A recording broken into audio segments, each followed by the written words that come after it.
नमस्कार मित्रों, आप सभी का चाणक्य अनअकैडमी पर हार्दिक स्वागत है।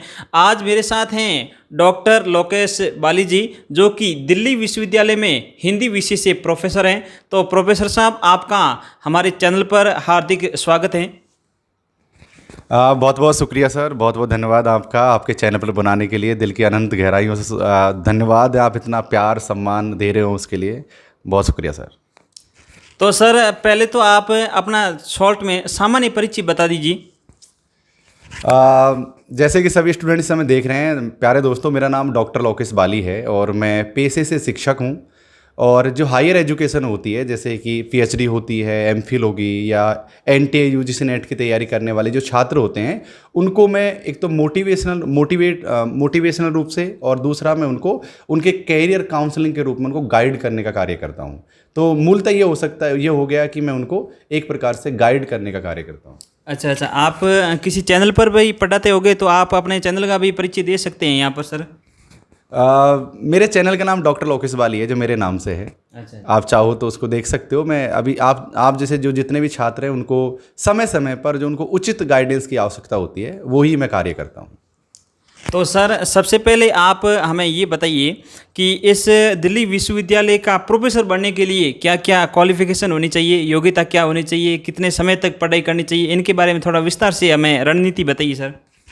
बिल्कुल, आपने बहुत अच्छा सवाल पूछा है। ये सवाल केवल दिल्ली विश्वविद्यालय के लिए नहीं है, ये सभी भारत देश की सभी यूनिवर्सिटी के लिए कॉमन चीज़ों की आवश्यकता होती है। सबसे पहली बात तो आपको एमए होना चाहिए। चाहे वो एमए में आपको अगर कैटेगरी के अकॉर्डिंग देखा जाए तो कुछ जो रिजर्वेशन के क्राइटेरिया हैं, मतलब 55% से ज़्यादा आपकी परसेंटेज होनी चाहिए। सबसे पहली शर्त ये है। दूसरी और मुख्य शर्त यह है कि आपको एनटीए यूजीसी नेट की एग्ज़ाम पास होनी चाहिए। अगर आप इस एग्ज़ाम को पास कर जाते हो, तो जिस तरीके से बीएड करके शिक्षक बनते हैं, उसी प्रकार से नेट पास करके सहायक प्रोफेसर या एसोसिएट प्रोफेसर बनते हैं कॉलेज में। इसके अलावा देखो, ये तो कागज़ पर बात हो गई कि यार आपको नेट चाहिए और एमए चाहिए, लेकिन ये पूरा बात नहीं है। पूरी बात ये है कि अगर आप पीएचडी करते हो कहीं से, डॉक्टरेट की डिग्री अगर आपके पास है, तो आपको प्रोफेसर बनना आपके लिए आसान हो जाएगा। तो यही चीज़ है, नेट आपके लिए कंपलसरी है, ये हम कह सकते हैं। अच्छा, तो नेट क्लियर करने के लिए सर हमें कौन सी रणनीति अपनानी चाहिए? तो नेट के बारे में भी सर थोड़ा परिचय हमें बताइए कि नेट क्या होती हैं और इनके लिए किस प्रकार से तैयारी की जाती है। बिल्कुल, देखो, नेट की जो एग्ज़ाम है, आप वर्तमान की अगर बात करो तो एनटीए यानी नेशनल टेस्टिंग एजेंसी है, एक जो ऑल इंडिया में काम करती है, वो लेती है यूजीसी नेट की एग्ज़ाम। देखो, मैं आपको प्रारंभ से बतला देता हूँ कि साल में 2 बार एग्ज़ाम लगती है। एक एग्ज़ाम लगती है जून के महीने में, एक एग्ज़ाम लगती है दिसंबर के महीने में। अगर मैं पेपर की बात करूं तो इसमें 2 पेपर होते हैं। एक पेपर होता है जनरल पेपर, जिसमें 10 यूनिट्स होते हैं, जिसमें मैथ, रीजनिंग, डीआई यानी डाटा इंटरप्रिटेशन, इसके अलावा टीचिंग एप्टीट्यूड, रिसर्च, कम्युनिकेशन, ऐसे मिला के 10 यूनिट्स होते हैं।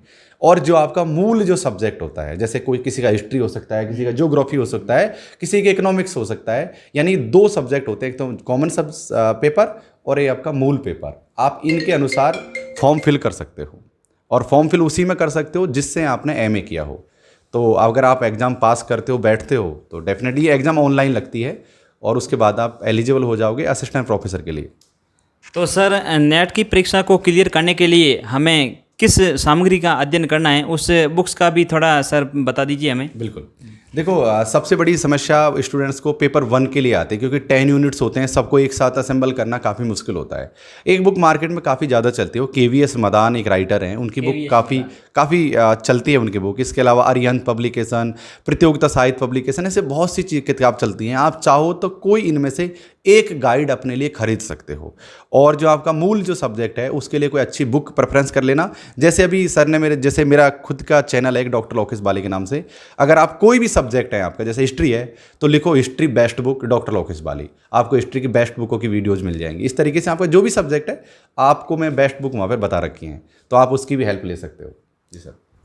और सर, इस परीक्षा को पास करने की क्या रणनीति अपनानी चाहिए, इसके बारे में भी थोड़ा बताइए सर। देखिए श्रीमान, इस एग्ज़ाम को पास करने में देखो कई चीज़ें फैक्टर काम करते हैं। जैसे जब स्टूडेंट की एमए हो जाती है तो उसकी उम्र 22 साल हो जाती है, घर परिवार की जिम्मेदारी भी बढ़ने लगती हैं, तो वो जो दौर होता है ना, एक असमंजस का दौर होता है कि यार नौकरी लगनी है जल्दी से जल्दी, धैर्य खोने लगता है स्टूडेंट कई बार धैर्य खोने लगता है, तो कभी इधर जाता है, कभी वो इधर जाता है। तो सबसे पहली बात, एग्ज़ाम के लिए आपको धैर्य बनाए रखना होगा। और जो आपका सिलेबस बहुत बड़ा होता है, क्योंकि भाई प्रोफेसर बनने जा रहे हो ना आप, तो आपका सिलेबस बहुत ही ज़्यादा ब्रॉड होता है और उसको धैर्य के साथ समझ कर पढ़ना है। यहाँ पर ऐसा नहीं कि यार 6 महीने में एग्जाम होती है, इस बार एग्जाम पास नहीं हुई तो अगली बार नहीं छोड़ देंगे। आप लगातार कंटिन्यूटी रखेंगे एजुकेशन में, पढ़ाई में, तो आप डेफिनेटली आप प्रोफेसर बन सकते हैं। बिल्कुल बिल्कुल जी। सर अभी जो तैयारी कर रहे हैं अभ्यर्थी, किसी भी भर्ती की तैयारी कर रहे हैं, तो उन अभ्यर्थियों के लिए आप क्या संदेश देना चाहेंगे? देखिए मेरे साथियों, जो भी खासकर एक कैटेगरी की बात कर रहा हूँ जो NTA UGC नेट की तैयारी कर रहे हैं, मैं उनसे ये कहना चाहूँगा कि सबसे पहले धैर्य बनाओ। और जो जितने भी यूनिट्स हैं, आपको लगता है कि यार ह्यूमैनिटी के जो स्टूडेंट होते हैं, आर्ट साइड के, उनको प्रॉब्लम आती है मैथ में, रीजनिंग में, तो उनसे दोस्ती करो। आप थोड़ा थोड़ा अगर प्रैक्टिस करोगे, क्योंकि हर एक यूनिट 5 नंबर की होती है यहाँ पर। जैसे मैथ 5 नंबर की आएगी, DI 5 नंबर की आएगी, रीजनिंग 5 नंबर की आएगी, टीचिंग एप्टीट्यूड 5 नंबर का आएगा, मतलब 5-5 सवाल, माफ़ करना, 5-5 क्वेश्चन आते हैं सबके। तो आप प्रत्येक यूनिट को पढ़ोगे तभी जाके आपका स्कोर बनेगा। और ऐसा नहीं कि आपने पेपर 1 में पारंगत हासिल कर ली तो पेपर 2 नहीं पढ़ना है, या पेपर 2 में आपने पारंगत हासिल कर ली तो पेपर 1 नहीं पढ़ना है। ये एक गाड़ी के 2 पहिए हैं जो आपको लगातार साथ में लेकर चलने पड़ेंगे। अगर आप साथ में लेकर पढ़ोगे तो आपको डेफिनेटली सफलता मिलेगी। जी सर, बहुत बहुत आभार है सर, आपने इतना अमूल्य समय हमारे चैनल पर दिया है। कभी और भी हम मुलाकात करेंगे, तब तक दोस्तों धन्यवाद, नमस्कार। बहुत शुक्रिया सभी साथियों का इस वीडियो को देखने के लिए, बहुत धन्यवाद।